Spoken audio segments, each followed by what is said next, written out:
மக்கள்கிட்ட மன்னர் போக்கு போல் நின்றுக்கிட்டு கை கொடுக்குறாராம்மா. கை கொடுக்கும் பொழுது பார்த்தீங்கன்னாக்கா உதயநிதிக்கு வந்து கையில் அடிபட்டு ரத்தம் ஊற்றி கட்டு போகிற அளவுக்கு வந்துருச்சாமா. அதுக்கு டிஎம்கே ஐடி இங்கே ஒரு பாட்டு போட்டிருக்காம பாருங்க.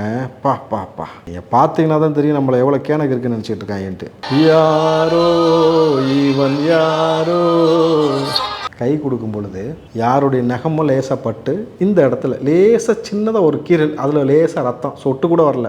அதற்கு ஐடி விங்கில் வந்து இப்படி பாட்டு போட்டிருக்காங்க. மக்களுக்காக வந்து பார்த்தீங்கன்னாக்கா உதிரம் சிந்தினாலும் தன்னை சந்திக்கும் தொண்டர்களின் உள்ள மகிழ எப்படி உதிரம் சிந்தினார், அதாவது நாட்டுக்காக செக்கிழுத்திருக்கிறாரு, நாட்டுக்காக வந்து போராட்டிருக்காரு. இந்த நாட்டிற்காகவும் இந்த மண்ணுக்காகவும் மொழிக்காகவும் இனத்திற்காகவும் இயற்கை வளத்தை பாதுகாப்பதற்காகவும் ஒவ்வொரு நபரும் போராட்டிருக்காங்க. வரலாற்றில் அத்தனை நபர்கள் இருக்காங்க. யாருமே இப்படி பாட்டு போட்டு பீத்திக்கிட்டதே கிடையாது. அவன் கடமை நினச்சி செஞ்சான். நீ வந்து கட் அவுட் வைக்கிறதுக்காக வேலை பார்த்துட்டு கிடக்கிற. புரிஞ்சுங்களா ரெண்டுக்குமான வித்தியாசம்? லேசாக ஒரு காயம் ஏற்பட்டதுக்கு ஐடி விங் இவ்வளோ கேவலமாக ஒரு விஷயத்தை ப்ரொஜெக்ட் பண்ணுறீங்கன்னாக்கா மன்னர்னு கூட சொல்லக்கூடாதுங்க. மன்னரை கேவலப்படுத்துகிற மாதிரி ஆயிரும்.